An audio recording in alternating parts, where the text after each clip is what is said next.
Hello everyone, स्वागत छ सबैजनालाई हाम्रो युट्युब च्यानलमा। सधैँ चाहिँ भिडियो लिएर उपस्थित हुने क्रममा आज पनि हामीले बिबिएस 4th इयरको इन्भेस्टमेन्ट सब्जेक्टको chapter 4 risk return and portfolio management अन्तर्गत रहेर न्युमेरिकल प्रब्लम गर्नका लागि केही महत्त्वपूर्ण फर्मुलाहरू लिएर उपस्थित भएका छौँ। भिडियो सुरु गर्नुभन्दा अगाडि एउटा सानो रिक्वेस्ट गर्न चाहन्छौँ। यदि हाम्रो च्यानलमा नयाँ हुनुहुन्छ र भर्खरै तपाईँहरूले भिडियो हेर्दै हुनुहुन्छ भने च्यानल सब्सक्राइब गरेर नजिकै रहेको बेल आइकन क्लिक गरिदिनु होला, ताकि हामीले अपलोड गरेको नयाँ नयाँ भिडियोहरू नोटिफिकेसन मार्फत तपाईँहरूलाई तुरुन्त प्राप्त होस्।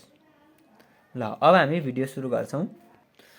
हाम्रो पहिलो फर्मुला रहेको छ capital gain or loss equal to selling price minus purchase price भने है।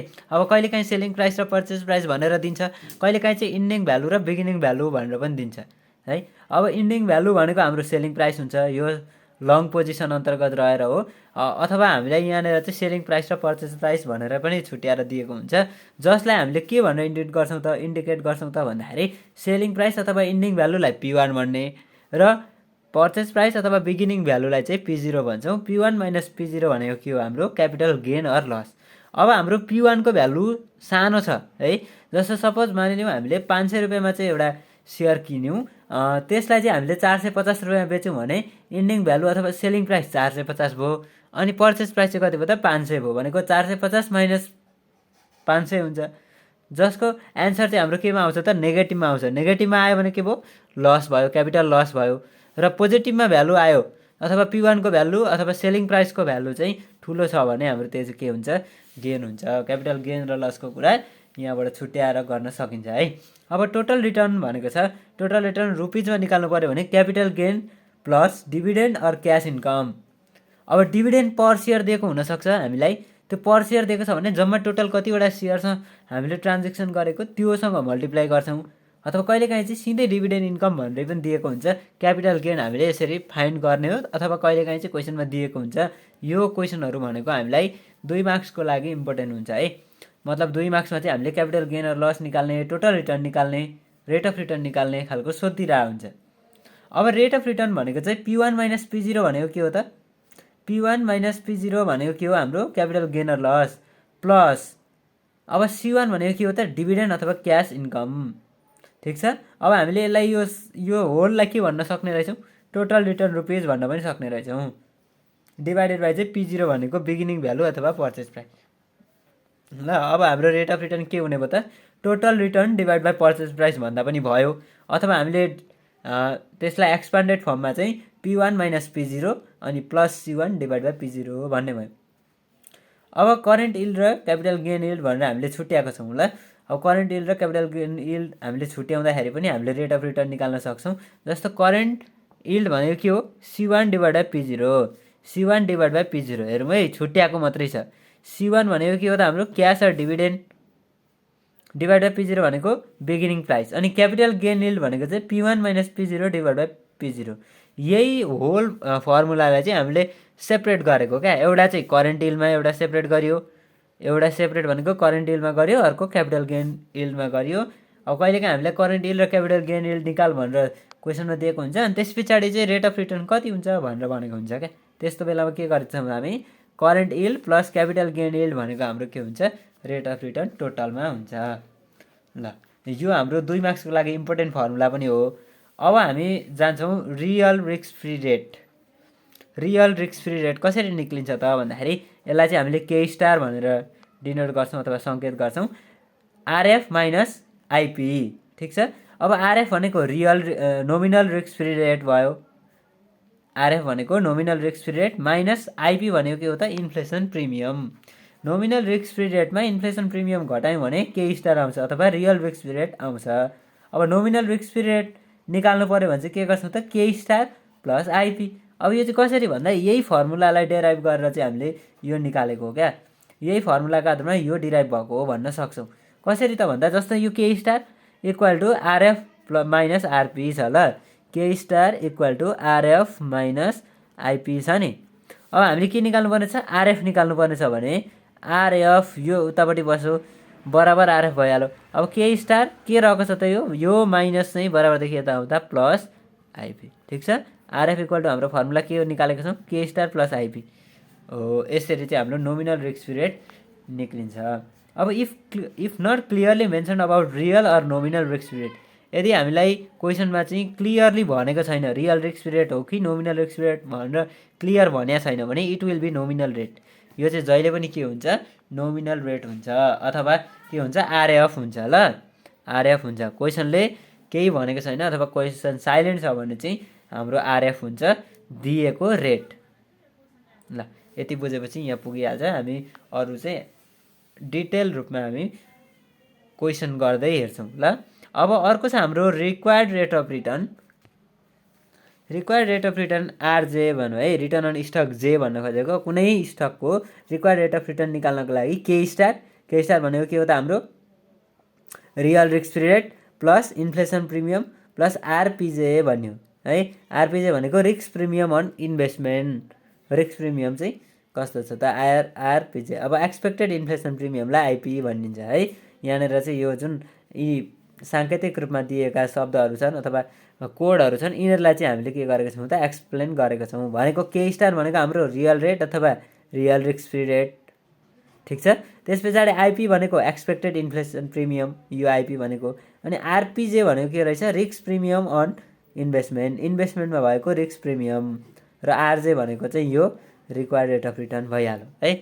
अब under CAPM model, capital asset pricing model अन्तर्गत चाहिँ हाम्रो आरजे यानि कि रिक्वायर्ड रेट अफ रिटर्न कसरी निकाल्ने रहेछौँ भन्दा आरएफ, रिस्क पिरियड है। आरएफ भनेको risk free rate, nominal risk free rate अथवा रिस्क फ्री रेट मात्रै पनि भन्छौँ हामी, plus RM minus RF. RM भनेको market rate of return, return on market, मार्केटमा कति रिटर्न प्राप्त हुन्छ, मार्केट रिटर्न हामीलाई क्वेसनमा दिएको हुन्छ। अथवा आरएम माइनस आरएफ भनेर एकैचोटि मार्केट प्रिमियम पनि दिएको हुनसक्छ है। मार्केट प्रिमियम भनेर एकैचोटि क्वेसनमा दिएको छ भने त्यो भनेको आरएम माइनस आरएफ, र मार्केट रिटर्न भनेको छ भने चाहिँ आरएम मात्रै हो। अनि त्यस पछाडि आरएफ भनेको फेरि के हो त, यही रिस्क फ्री रेट भइहाल्यो। रिस्क फ्री रेट मात्रै भनोस् अथवा रियल रिस्क फ्री रेट भनोस्, यसमा चाहिँ नोमिनल रिस्क फ्री रेट भनोस्, त्यो चाहिँ हाम्रो आरएफ हुन्छ है। अनि बिजे भनेको बिटा अफ स्टक, स्टक जे को चाहिँ बिटा। अब हामीलाई जे भनेको चाहिँ के त भन्दा, यसले चाहिँ ओभरअल स्टकलाई जनाउँछ। ओभरअल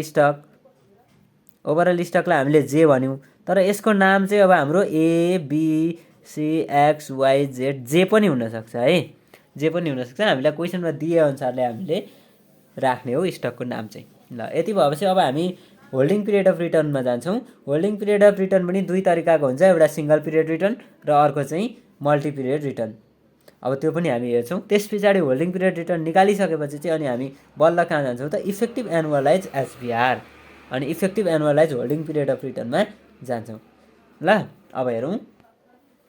ल होल्डिङ पिरियड रिटर्नमा सिङ्गल पिरियड रिटर्न र मल्टी पिरियड रिटर्न भनेको छ। सिङ्गल पिरियड रिटर्न भनेको त्यही अगाडि हामीले रेट अफ रिटर्न निकालेको छौँ नि, त्यस्तै हो, P1 minus P0 plus C1 divide P0 हो। यो सिङ्गल पिरियड रिटर्न भनेको चाहिँ हामीले एकचोटि इन्भेस्टमेन्ट गर्छौँ अथवा एकचोटि मात्रै लगानी गर्छौँ र त्यसबाट कति प्रतिफल प्राप्त गर्छौँ त, त्यसको रेट अफ रिटर्न चाहिँ कति हो त, हामीले एकचोटि लगानी गरेर एउटा निश्चित समय अवधिसम्म होल्ड गरेपछि कति रिटर्न प्राप्त गर्ने, त्यसलाई चाहिँ के भन्छ त, सिङ्गल पिरियड रिटर्न भन्छ। अब यो भनेको चाहिँ एकभन्दा बढी समय, अब त्यसको म्याचुरिटी पिरियड नै 1 इयरभन्दा बढी हुन्छ क्या यो मल्टी पिरियडको चाहिँ। मल्टी पिरियड भनेको चाहिँ एकचोटि लगानी गर्ने, फेरि एउटा निश्चित समय सकेपछि फेरि अर्कोचोटि लगानी गर्ने, यसरी हामीले धेरैचोटि लगानी गर्छौँ भने चाहिँ मल्टी पिरियड रिटर्न। त्यस्तोको रिटर्न चाहिँ कसरी निकाल्छ, एचपिआर एमपी भनेको छ। एमपी भनेको के हो त, multi period. PN minus P0, जस्तो हामीले 5 वर्ष गऱ्यौँ भने एन कति हो, पिएन कति भयो, P5 भयो है। P5 माइनस P0 हुन्छ। अनि त्यस पछाडि प्लस अब C1 C2 C3 गर्दै C5 सम्म जान्छ। एन भनेको चाहिँ क्वेसनमा दिएको इयर, ल एन भनेको इयर हो, नम्बर अफ इयर भन्छ, तर क्वेसनमा हामीले कतिवटा इयर दिएको छ, कति इयरसम्मको हो भनेर दिएको हुन्छ, त्यसलाई चाहिँ हामीले डिनोट गर्छ। जस्तो एन चाहिँ हाम्रो 3 पनि हुनसक्छ, जस्तो 3 वर्षसम्मको लागि भनेर क्वेसनले भनेको छ भने सिएनको ठाउँमा C3 लेख्ने, यहाँ पिएनको ठाउँमा P3 लेखिन्छ। पिएन माइनस P0 भनेको P3 माइनस P0 हुने भयो, plus C1 plus C2 plus C3 हुन्छ डिभाइड बाई P0। यो भनेको चाहिँ हाम्रो मल्टी पिरियड रिटर्न। ल अब यति निकालिसकेपछि एचपिआर निकालिसकेपछि हामीले निकाल्नुपर्ने अर्को स्टेप भनेको इफेक्टिभ एनुअलाइज एचपिआर। अब त्यो चाहिँ हामीले अगाडि निकालिसकेको हुन्छौँ क्या। जस्तो holding period, effective holding period निकाल्नको लागि 1 प्लस एचपिआर पावर m माइनस 1। अब यो mले चाहिँ के जनाउँछ त भन्दाखेरि कम्पाउन्डिङ पिरियड भन्छौँ हामी। अगाडि जुन सेकेन्ड इयर थर्ड इयरतिर पढ्दाखेरि चाहिँ हामी एमलाई के भन्थ्यौँ त, कम्पाउन्डिङ पिरियड भन्थ्यौँ। यहाँ चाहिँ के भन्छ number of income received in a year, एक वर्षमा कतिचोटि इन्कम रिसिभ भएको छ, नम्बर अफ इन्कम रिसिप्ड है, कतिचोटि आम्दानी प्राप्त भयो, हामीले कस्तो किस्ताले पाउँछ, जस्तो मानिलिउँ वर्षमा 2 चोटि पाउँछौँ अरे, त्यो भनेको सेमी एनुअल पायो प्राप्त भयो, त्यो भयो भने पावर कति हुने भयो त 2 हुने भयो। जस्तो क्वार्टरली पाउँछौँ भने पावर कति हुने भयो त 3 हुने भयो। हो यसरी चाहिँ सरी क्वार्टरली पायो भने पावर 4 हुने भयो है, 4टा क्वार्टर हुन्छ नि त ती 3 महिनाको हो, त्यसरी चाहिँ अब यहाँ पावर 4 हुने भयो। यसरी हामीले के गर्छौँ, अब मन्थली हो भने पावर 12 हुने भयो, अनि -1 गरेपछि हाम्रो इफेक्टिभ एनुअलाइज एचपिआर आउँछ।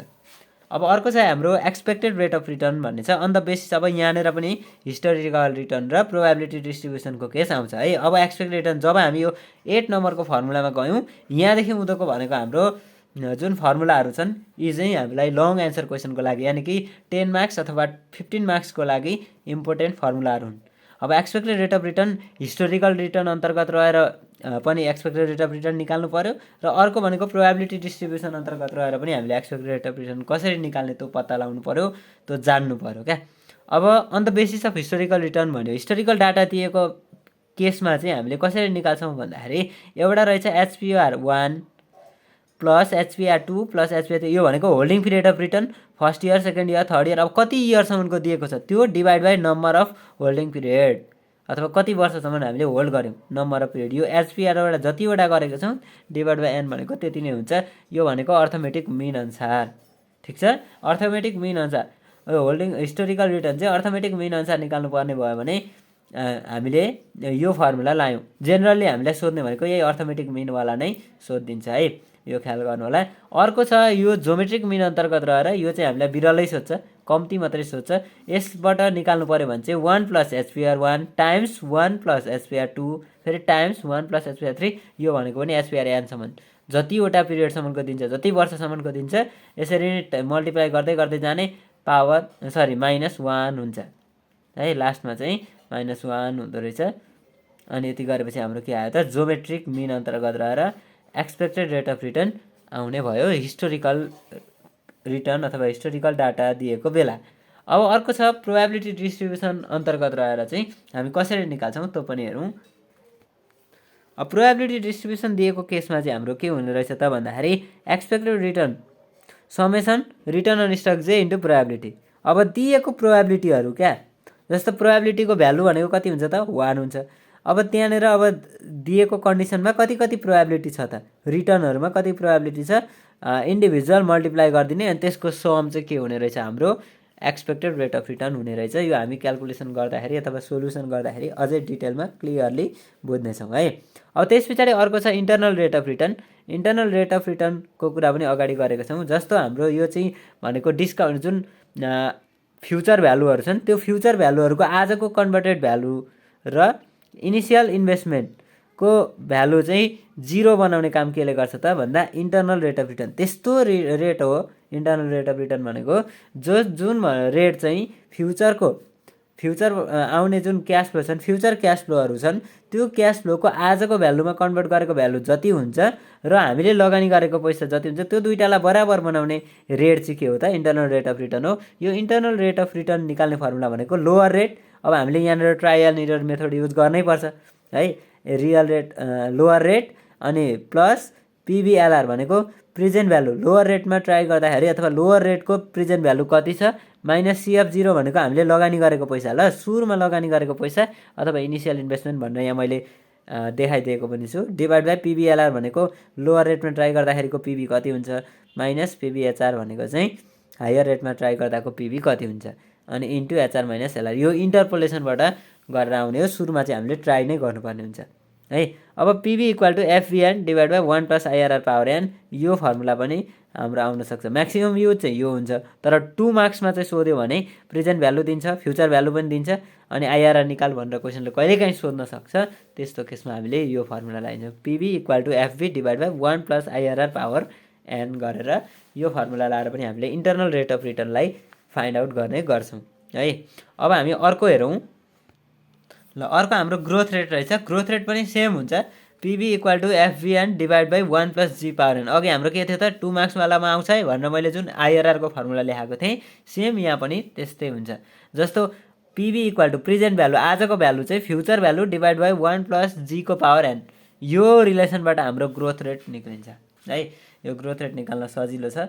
अथवा हामीले यो ग्रोथ रेटलाई चाहिँ इपिएसको आधारमा पनि निकाल्न सक्छौँ क्या। इपिएस इयर 1 इपिएस इयर 5 दिएको हुन्छ, त्यो रिलेसनबाट पनि जस्तो हाम्रो थियो नि P0 इक्वल टु D1 अथवा D0 P5 equal to D0 1 plus जीको पावर 5 हो। यसरी क्या, यस्तो जुन रिलेसन छ। अब यहाँबाट हामीले 5 निक्लिन्छ नि हो। D5 इक्वल टु ल D5 चाहिँ dividend of 5 year equal to D0 1 plus जीको पावर 5 गरेर चाहिँ हामीले के निकाल्न सक्छौँ त, यहाँनिर जीको भ्यालु निकाल्न सक्छौँ हो। यस्तै रिलेसनबाट EPS 5 equal to EPS 0 1 plus G power 5, यो भनेको अर्निङ पर सेयरको आधारमा पनि हामीले निकाल्न सक्छौँ। यो हामीले अगाडि सेकेन्ड इयर थर्ड इयरमा गरेको थियौँ है।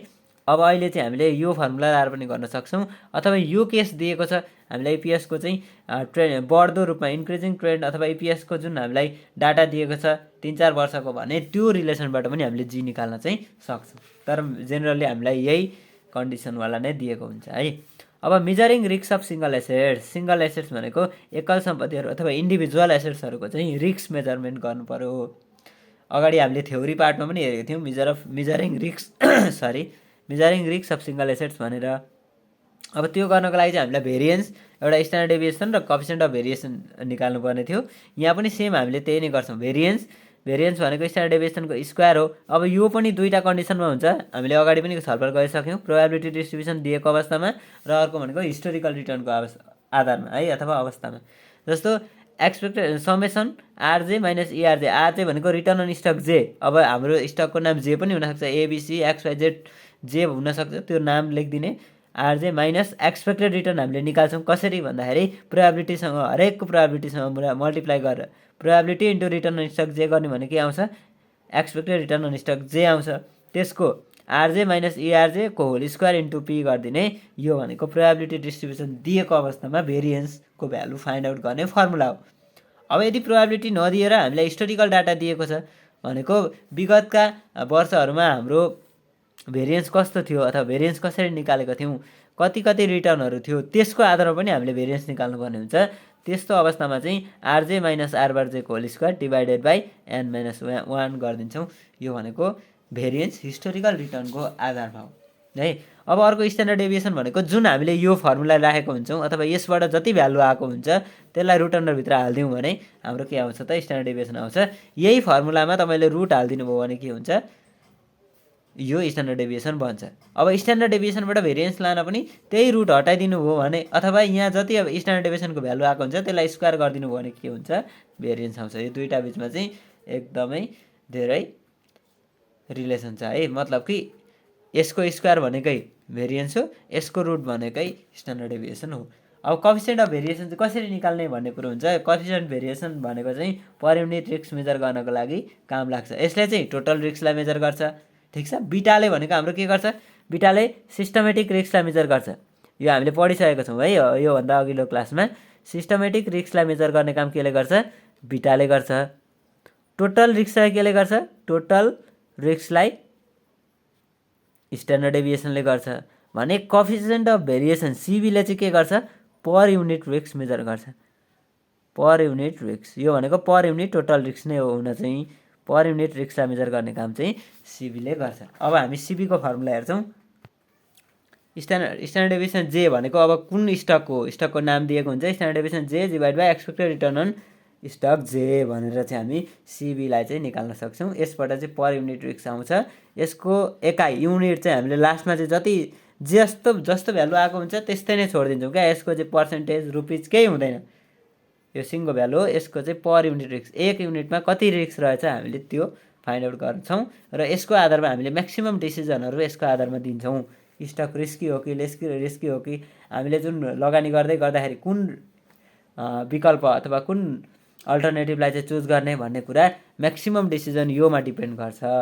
यदि हामीलाई स्टक छान्नुपर्ने छ भने चाहिँ यो बेस्ट अप्सन हुन्छ। अब सिस्टमेटिक डाटाहरू अथवा सिस्टमेटिक रिस्कको आधारमा चाहिँ हामीले स्टक छान्नुपर्ने छ भने बिटाबाट फाइन्ड गरिहाल्छौँ। अब टोटल रिस्क छ भने चाहिँ टोटल रिस्क त हामीले सिधै स्ट्यान्डर्ड डेभिएसनबाट छान्ने भइहाल्यो है। अब यो अहिले हामीले जुन छलफल गऱ्यौँ यो त भयो एउटा सिङ्गल एसेट्स अथवा इन्डिभिजुअल एसेट्सको हामीले क्यालकुलेसन गऱ्यौँ रिस्क रिटर्नहरू। अब हामी पोर्टफोलियो एकभन्दा बढी स्टकमा लगानी गरेर चाहिँ त्यसबाट रिटर्न पनि प्राप्त गर्छौँ। त्यो लगानी गर्दाखेरि हामीलाई के हुन्छ त रिस्क पनि हुन्छ। अब त्यो हामी हेर्दै जान्छौँ।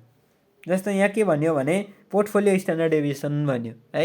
पोर्टफोलियो स्ट्यान्डर्ड डेभिएसन अब निकाल्नु पर्यो, त्यो पनि हिस्टोरिकल डाटा र प्रोबेबिलिटी दिएको केसमै हुन्छ। ठिक छ। अब हिस्टोरिकल डाटा दिएको अवस्थामा चाहिँ रुट अन्डरभित्र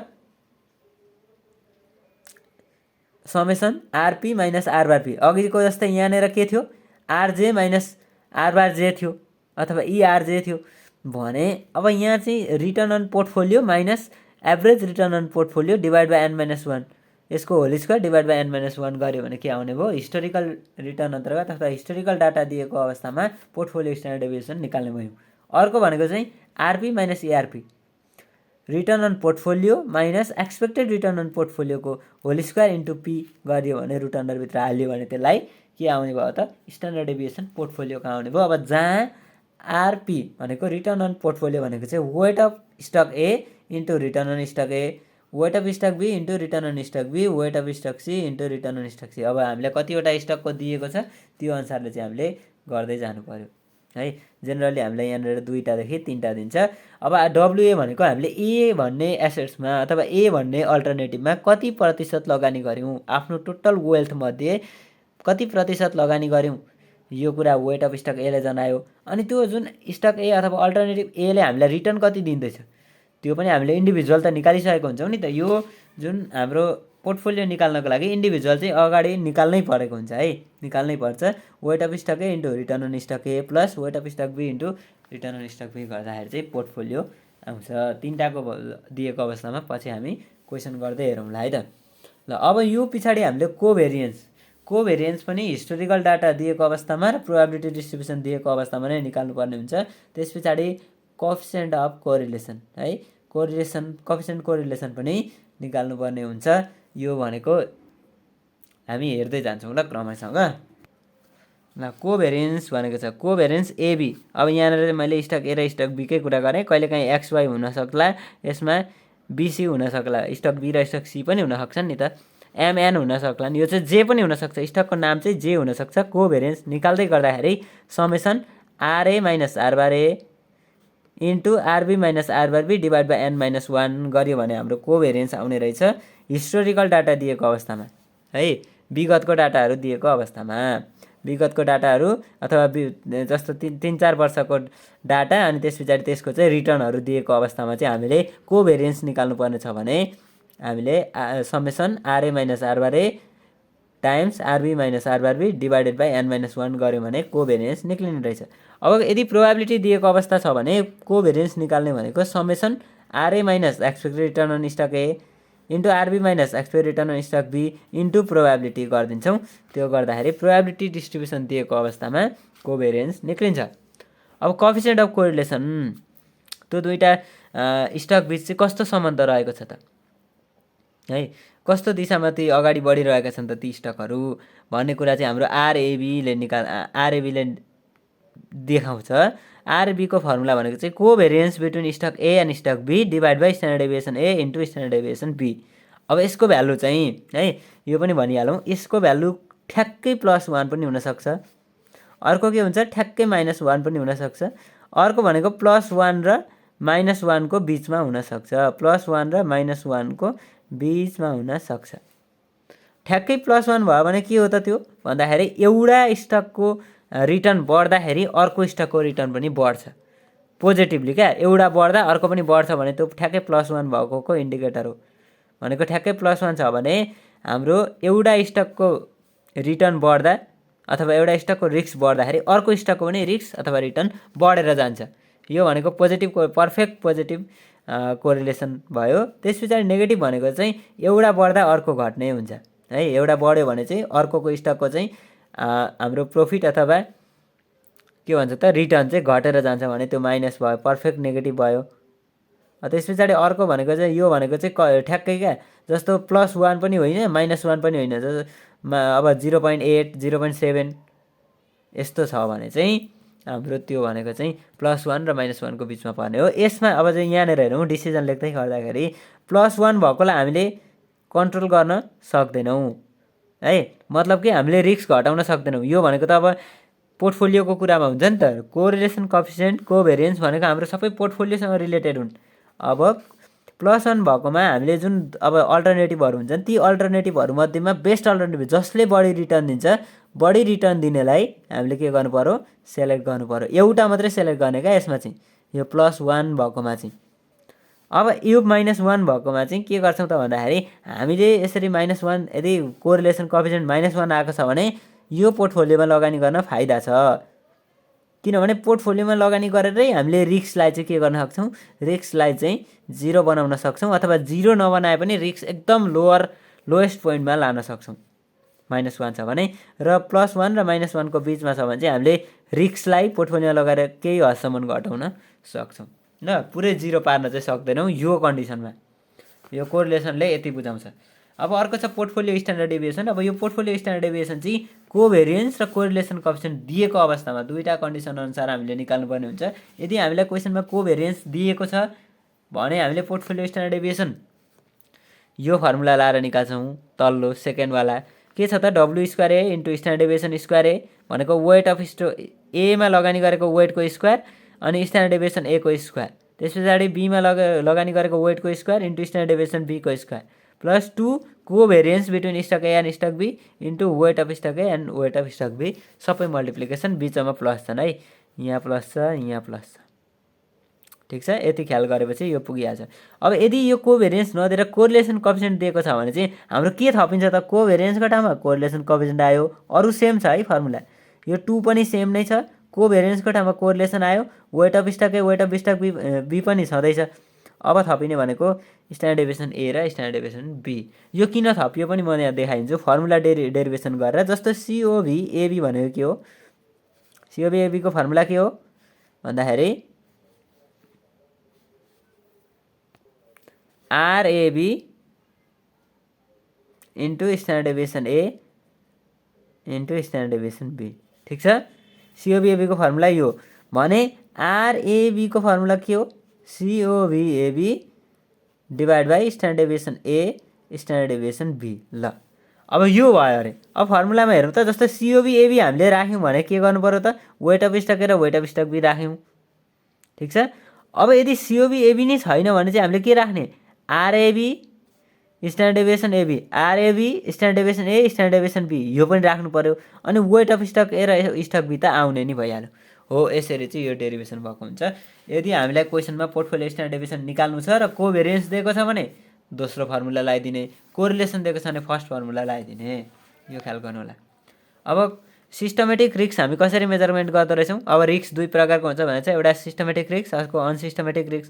अब एउटा होल अर्थतन्त्रलाई असर पार्ने रिस्क भनेको हाम्रो के हो, सिस्टमेटिक रिस्क हो है, होल अर्थतन्त्रलाई असर पार्नु पर्यो।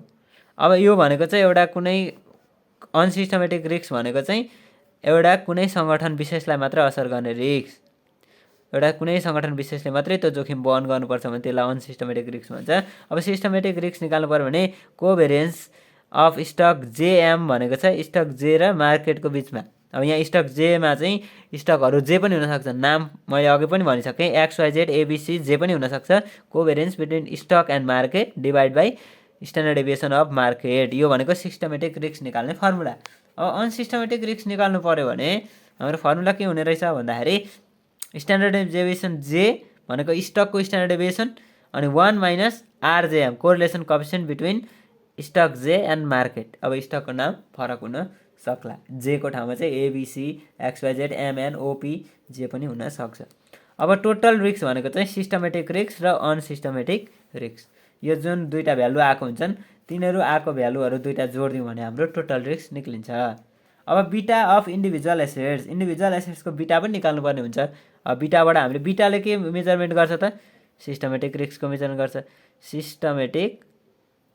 सिस्टमेटिक रिस्कलाई मेजरमेन्ट गर्ने काम केले गर्छ, बिटाले गर्छ भने covariance between stock J and stock M divide by variance of market भन्यो है।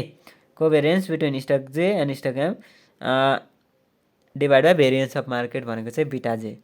इन्डिभिजुअल एसेट्सको बिटा निकाल्नु पऱ्यो भने ठिक छ। अनि बिटा पोर्टफोलियो निकाल्नु भने पोर्टफोलियो भने चाहिँ weight of stock J into beta J ठिक छ। अब जस्तो यहाँ बिटाहरू जे स्टकहरू चाहिँ धेरै हुन सक्छन्। जस्तो स्टक ए इन्टु अब weight of stock A into weight of beta of stock A plus weight of stock B into beta of stock B. यसरी चाहिँ हामीले क्यालकुलेसन गर्दै जान्छौँ भने के आउँछ पोर्टफोलियो बिटा अथवा बिपिएफ आउँछ क्या, बिटा पोर्टफोलियो आउँछ। यसरी हाम्रो यो फर्मुलाहरू चाहिँ सकिन्छ। यति नै हुन् मेन फर्मुला भनेको। हामीले यहाँनिर जान्नुपर्ने भनेको पोर्टफोलियोसँग सम्बन्धित भएर जान्नु पर्यो हिसाब गर्नको लागि। त्यस पछाडि risk return variance coefficient of variation यसरी यो डिसिजन दिने पार्ट आयो भने चाहिँ हामीले त्यसमा जम्मै के जान्नु पर्यो त भन्दाखेरि यो हिस्टोरिकल डाटा दिएको अवस्थामा र प्रोबेबिलिटी डाटा दिएको अवस्थामा, प्रोबेबिलिटी दिएको अवस्थामा हामीले कसरी निकाल्ने, कुन कुन कन्डिसनमा हामीले त्यो फर्मुलाहरू एप्लाई गर्ने। अब कोभेरिएन्स दिएको बेला कुन फर्मुला एप्लाई गर्ने, कोरिलेसन कोएफिसिएन्ट दिएको बेला कुन फर्मुला एप्लाई गर्ने, systematic risk, unsystematic risk, total risk कसरी निकाल्ने, बिटा पोर्टफोलियो कसरी निकाल्ने र इन्डिभिजुअल स्टकको बिटा हामीले कसरी निकाल्ने, यति कुराहरू हामीले जान्यौँ भने हामीलाई डिसिजन लेख्न पनि खासै गाह्रो हुँदैन र हामीले यो च्याप्टरबाट आउने हिसाबलाई तत्काल मिलाउन पनि सक्छौँ है। आजको यो भिडियो कस्तो लाग्यो, मन परेमा लाइक कमेन्ट सब्सक्राइब आफ्नो साथीहरूलाई सेयर गर्न नबिर्सनु होला। च्यानलमा नयाँ हुनुहुन्छ र भर्खर हेर्दै हुन्छ भने च्यानल सब्सक्राइब गरेर नजिकै रहेको बेल आइकन क्लिक गरिदिनु होला, ताकि हामीले अपलोड गरेको नयाँ भिडियोहरू चाहिँ नोटिफिकेसन मार्फत तपाईँहरूलाई तुरुन्त प्राप्त होस् र तपाईँहरूको पढाइमा थप सहजता प्रदान होस्। Thank you.